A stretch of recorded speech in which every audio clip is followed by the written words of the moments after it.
और राजस्व मंत्री बनने के बाद भी उन्होंने कोरबा की ओर ध्यान नहीं दिया। कोरबा में विकास नहीं, विनाश का काम उन्होंने किया है और 50 रुपये 60 रुपये कमीशन राखड़ में खा रहे हैं।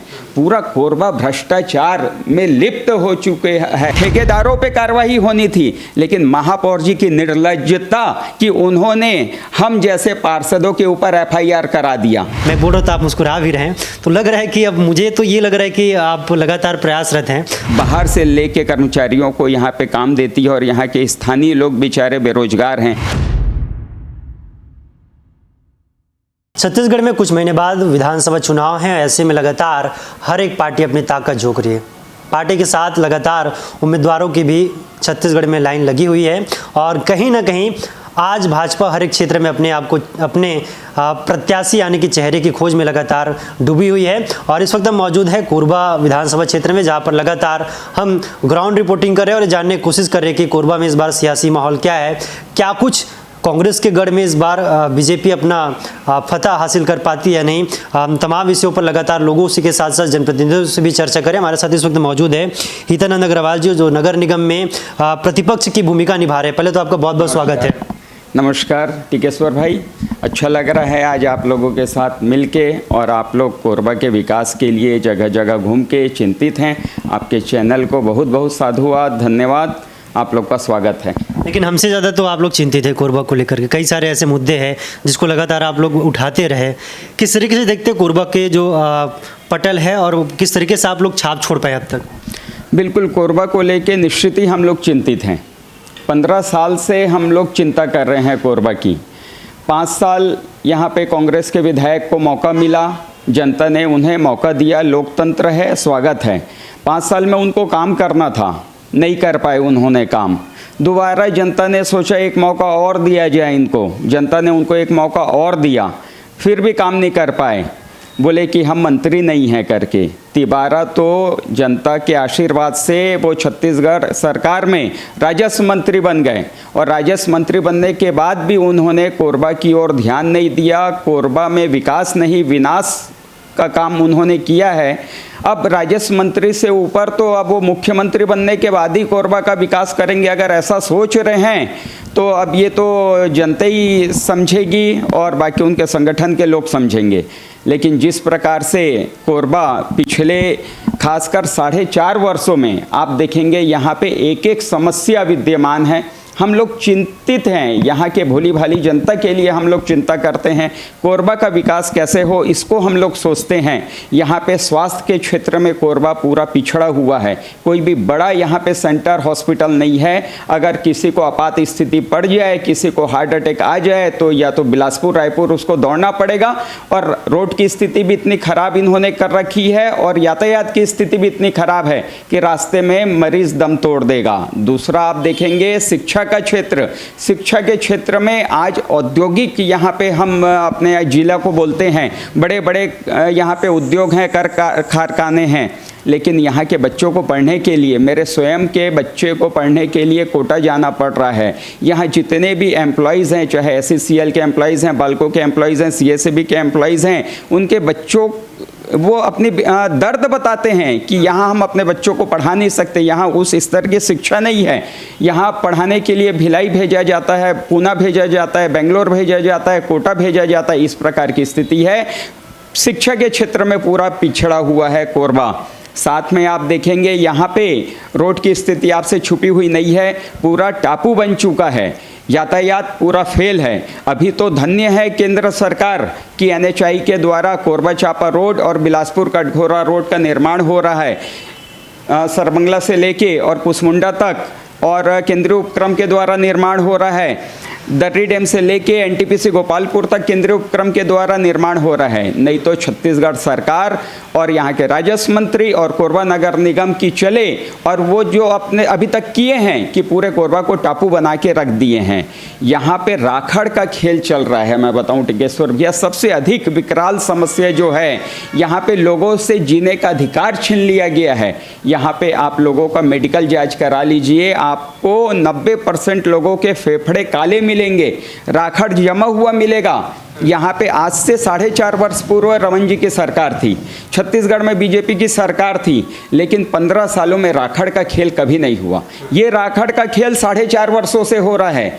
आज बालकों के राखड़ जगह जगह रोड में फेंक दिए जा रहे हैं, लैंकों के राखड़ को जगह जगह रोड में फेंक दिया जा रहा है, CSEB हो, NTPC हो, सबके राखड़ को फेंक दिया जा रहा है। कारण ये है कि ये अपने और चहेते ठेकेदारों को राखड़ का काम दिलवा रहे हैं, चाहे ब्लैक स्मिथ हो, चाहे अन्य जो कंपनियां हैं, शांति इंजीनियरिंग हो, चाहे अन्य जो भी कंपनियां इनकी है, राखड़ का काम कर रहे हैं, या तो पर्दे के पीछे से कर रहे हैं या पर्दे के सामने से कर रहे हैं, और 50 रुपये 60 रुपये कमीशन राखड़ में खा रहे हैं।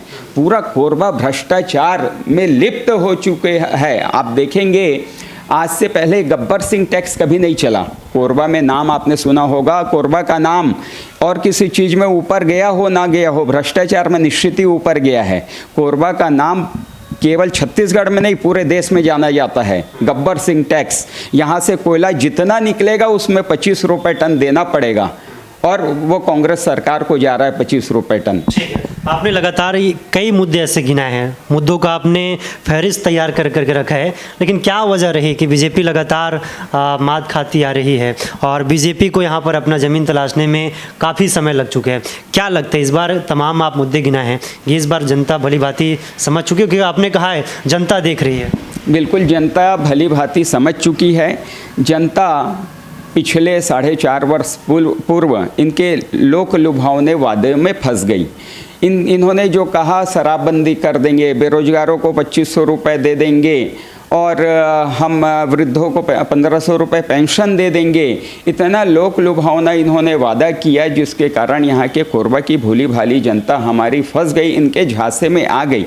लेकिन अब वो समझ चुकी है कि केवल उनका शोषण हुआ है। अब वो कांग्रेस के राज में घुटन महसूस कर रही है, और ख़ासकर कोरबा में जो 15 साल से यहाँ के विधायक ने, और यहाँ पे 2 बार के मैं बताऊँ विधायक के साथ यहाँ पे 2 बार के महापौर, कोरबा में एक अपनी अलग सरकार है, कोरबा नगर निगम की सरकार है, स्वतंत्र सरकार है।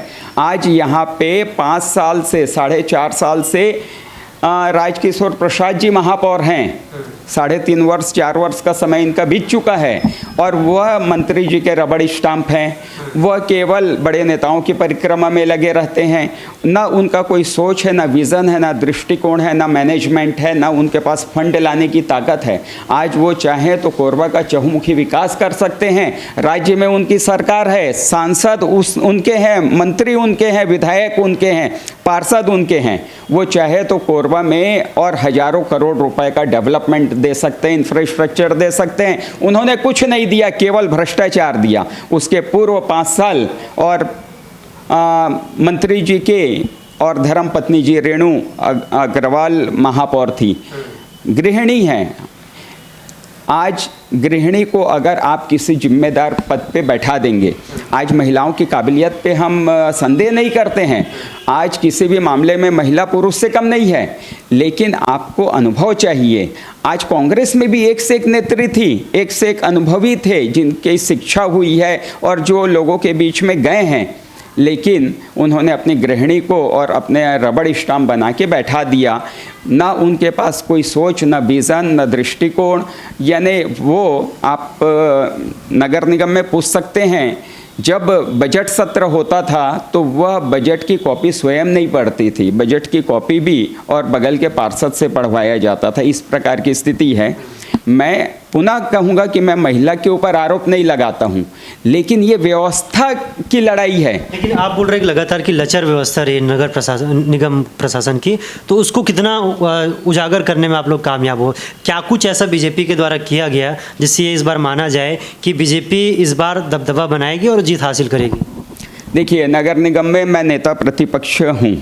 नेता प्रतिपक्ष के रूप में मैंने सतत और यहाँ के अवरुद्ध विकास कार्य और भ्रष्टाचार को जनता के सामने लाने का काम किया और महापौर को जगाने का काम किया। महापौर जी से बार बार हमने आग्रह किया कि हम राजनीतिक लड़ाई नहीं लड़ रहे हैं, हमको कोरबा का विकास चाहिए, आप कोरबा का विकास करिए महापौर जी, और हम आपका कंधे से कंधा मिला के साथ देंगे। हमने महापौर जी को जगाने के लिए और उनको लॉलीपॉप की माला तक पहनाई। हमने जगाने के लिए कीर्तन भजन किया, हमने सभा के दौरान उनको जगाने के लिए बेशरम की माला भी पहनाई।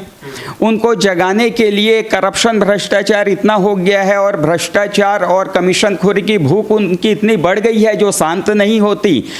तो हम लोगों ने और मुख्य मार्ग में भीख मांग के जितने भी हमारे भारतीय जनता पार्टी के पार्षद और पदाधिकारी हैं, हम लोगों ने और आम लोगों से भीख मांग के 7,880 रुपये की राशि इकट्ठा करके महापौर को भेंट में दे के आए कि महापौर जी आप भ्रष्टाचार बंद करो, आपको पैसा चाहिए तो ये भीख के पैसे जनता आपको दे रही है, और पैसा चाहिए और पैसा हम देंगे, लेकिन भ्रष्टाचार आप बंद करो। क्योंकि यहाँ पे 10 करोड़ रुपए से डीएमएफ की राशि से डामर की सड़क बनती है, डामर की सड़क बनती है। आज डामर की सड़क बन रही है और 4 दिन बाद वो डामर की सड़क उखड़ जा रही है।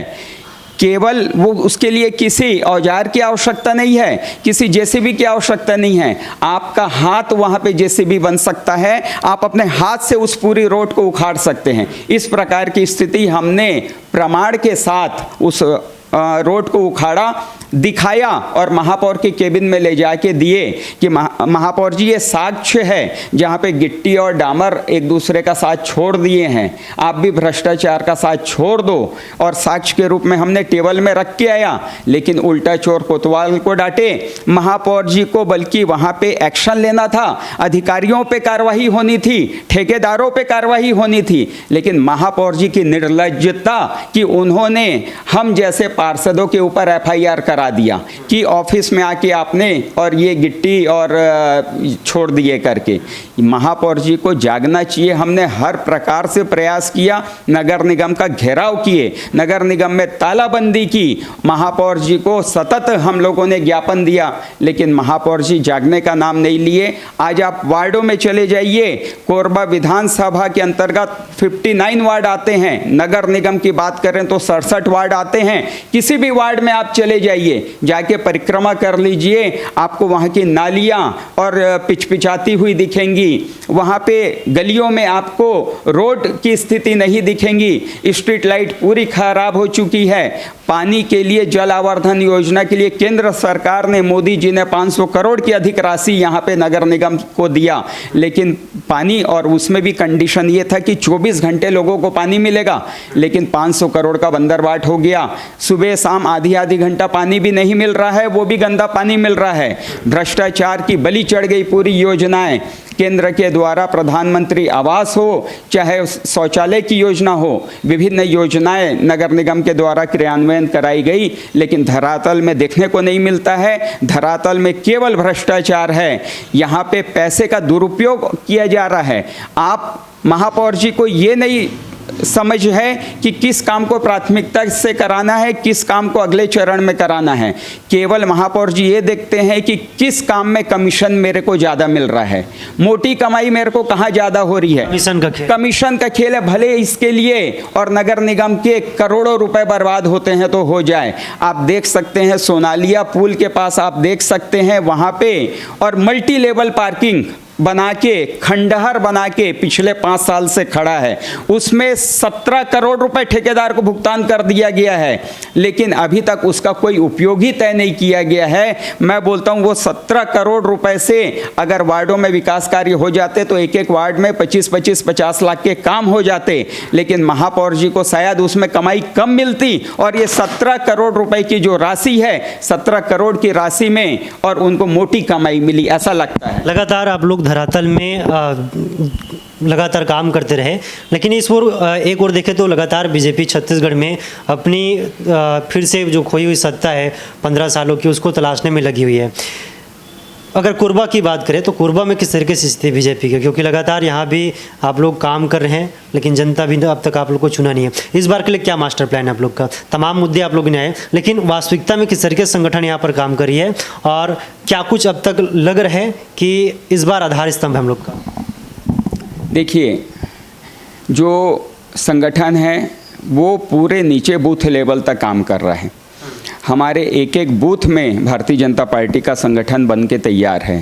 युवा मोर्चा अपने स्तर पे काम कर रहा है, महिला मोर्चा अपने स्तर पे काम कर रहे हैं। अभी घर घर भारतीय जनता पार्टी का एक एक कार्यकर्ता और घर घर दस्तक दे रहे हैं। और माननीय प्रधानमंत्री नरेंद्र मोदी जी के द्वारा 9 साल पूरा होने पे उनके द्वारा किए गए सेवा कार्य, गरीब कल्याण योजनाओं को हम घर घर जाके बता रहे हैं। लोगों का आशीर्वाद मिल रहा है प्रधानमंत्री जी को।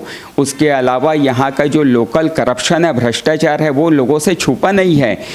आज हम सतत मुद्दों को उठा रहे हैं। तो क्या मोदी के चेहरे पर कोरबा में चुनाव लड़ेंगे?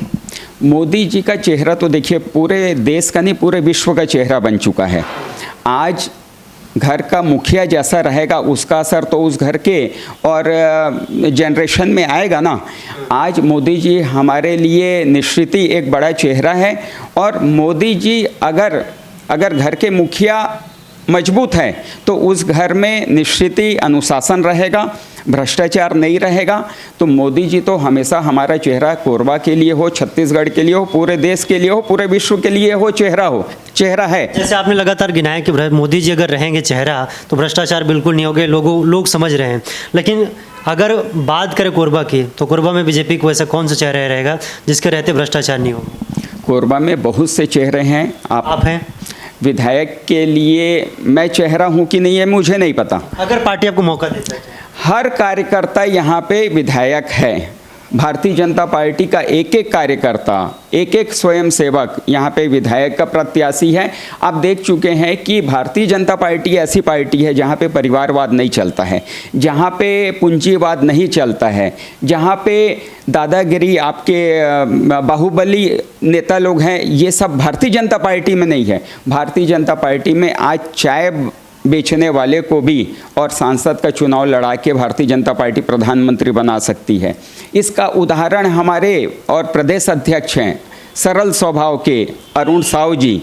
आप देखेंगे कि वह सामान्य से कार्यकर्ता, विद्यार्थी परिषद के कार्यकर्ता, पदाधिकारी रहे और वह वकालत किए, वकालत से महाधिवक्ता बने, महाधिवक्ता से उनको, और वो सोचे भी नहीं थे, उनको सांसद की टिकट दे दी और लोगों ने उनको प्रचंड मतों से सांसद का चुनाव जिताया। और अपने सरल स्वभाव और अपने मैनेजमेंट के कारण और उन्होंने छत्तीसगढ़ को जिस प्रकार से लोकसभा में प्रतिनिधित्व किए, जिस प्रकार से लोकसभा में उन्होंने छत्तीसगढ़ के और विकास के लिए आवाज़ उठाई, हित के लिए आवाज़ उठाई, तो पार्टी ने उनको देखा, उनकी योग्यता को देखा और भारतीय जनता पार्टी प्रदेश अध्यक्ष का दायित्व उनको दिया गया।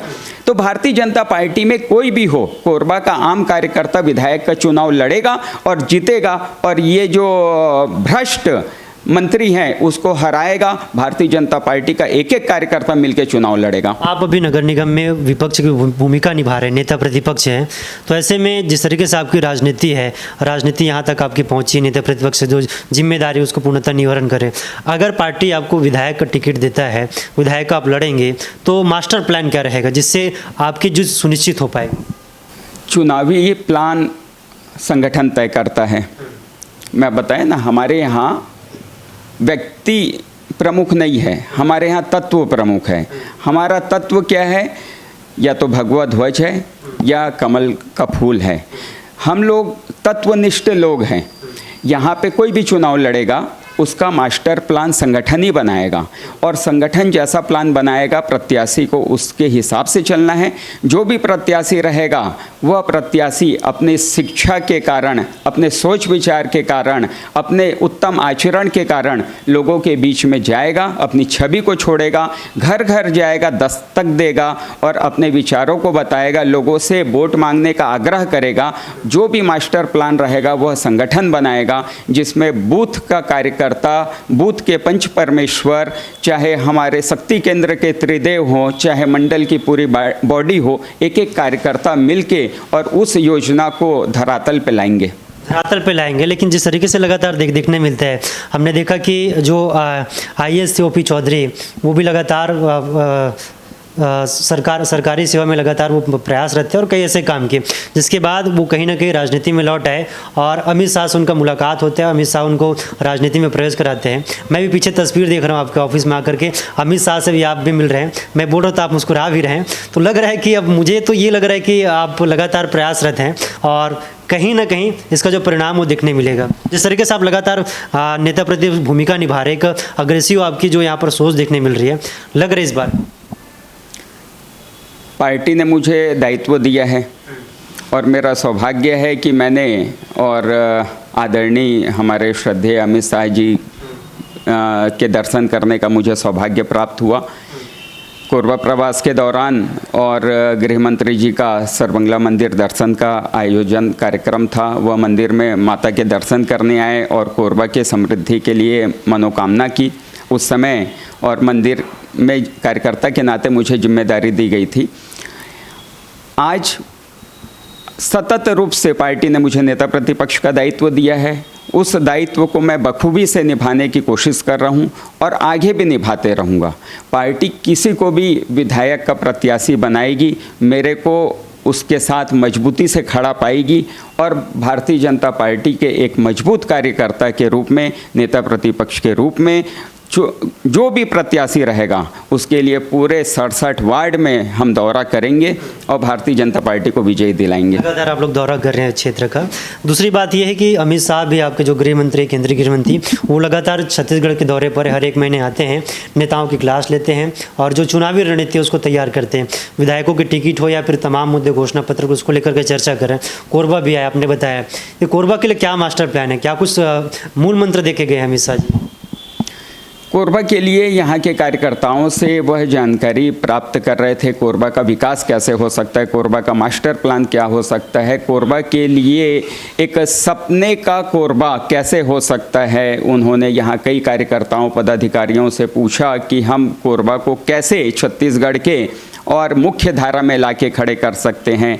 जब 1 नवंबर 2000 को छत्तीसगढ़ बना और श्रद्धेय स्वर्गीय अटल बिहारी वाजपेयी जी ने हमें सौगात दी छत्तीसगढ़ की, तब कोरबा का स्थान तीसरे पायदान में था, आप इसको स्वीकार करेंगे।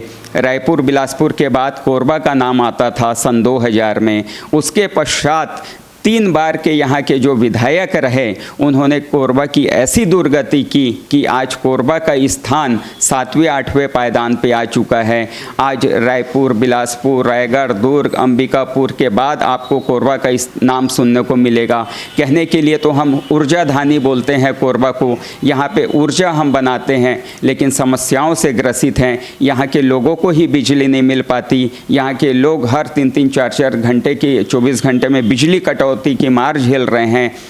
कोरबा ऐसा सपना तो मेरे ख्याल में स्वर्गीय अटल बिहारी वाजपेयी जी ने भी नहीं देखा होगा, जिस प्रकार से और यहाँ के स्थानीय विधायक ने 15 साल में कोरबा की स्थिति बना दी है। हमारा सपने का कोरबा कैसा होगा, तो सपने का कोरबा ऐसा होगा कि यहाँ पे सड़कें, सुव्यवस्थित सड़कें रहेंगी, चारों साइड आउटडोर कॉरिडोर बनेगा जिसमें परिवहन की गाड़ियाँ रहेंगी, लेकिन शहर के बीच में नहीं घुस सकेंगी वो गाड़ियाँ, क्योंकि दैत्यनुमा गाड़ियों के नीचे और कई लोग आके अपने मृत्यु जान को गंवा देते हैं। उस परिवार का दर्द हम देखे हैं, हम जानते हैं, कई लोगों के दर्द को हम देखते हैं। यहाँ पे रोज़ 1-2 एक्सीडेंट आपको देखने को मिल जाएगा। तो यहाँ पे परिवहन व्यवस्थित हो, राखड़ न उड़े, यहाँ पे शिक्षा की व्यवस्था ऐसी हो कि यहाँ के गार्जियन को अपने बच्चों को अपने से दूर ना भेजना पड़े, यहाँ पे अच्छी शिक्षा हो ताकि हम कोरबा में उनको पढ़ा सकें। यहाँ पे स्वास्थ्य की सुविधा ऐसी हो कि यहाँ पे लोगों को और दूसरे शहर में जाने तक और जान न गंवाना पड़े, एक अच्छा यहाँ पे सेंटर हो।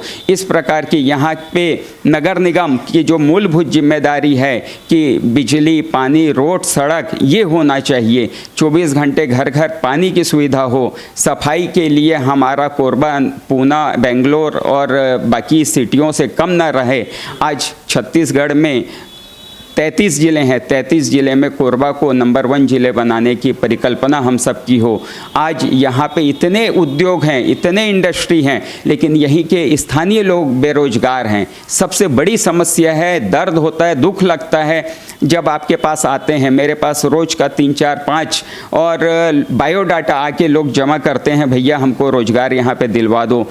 दर्द होता है कि यहाँ पे जितने भी प्लांट हैं, इंडस्ट्री है, चाहे बाल्को है, चाहे अन्य संस्थाएं हैं, बाहर से लेके कर्मचारियों को यहाँ पे काम देती है और यहाँ के स्थानीय लोग बेचारे बेरोजगार हैं। तो ये सब समस्या जब दूर होएगी तब हमारे सपनों का कोरबा बनेगा, और ये सपने का कोरबा हमको बनाना है। इसके लिए भारतीय जनता पार्टी के विधायक को लाना है। ठीक है, एक आखिरी सवाल है कि जैसे आपने कहा कि आपने कैसे सपना देखा कि मुझे राजनीति में आना चाहिए, और क्यों आपने राजनीति में, और किस तरह से देखते हैं राजनीति में आने का फैसला?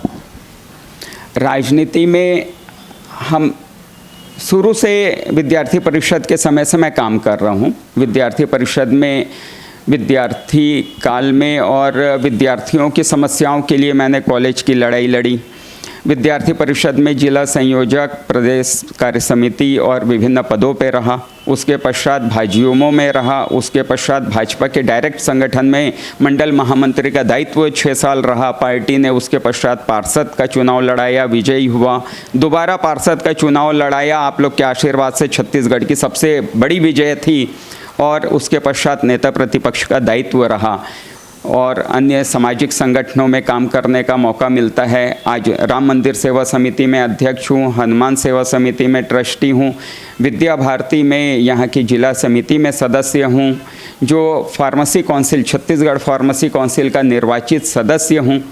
विभिन्न क्षेत्रों में काम करने का मौका मिलता है और मन में विचार है, दिल में विचार यही है कि लोगों की निस्वार्थ भाव से सेवा कर सकूँ।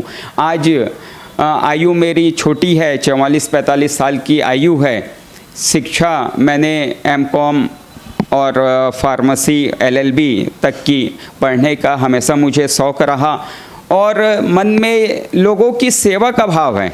आज मेरी 25-30 साल की इस राजनीतिक सफ़र में कोई भी एक आरोप नहीं लगा सकता कि हमने किसी का भी बुरा चाहा हो या बुरा किया हो या कोई भ्रष्टाचार किया हो या किसी से 1 रुपए का हमने कोई सहयोग प्राप्त किया हो।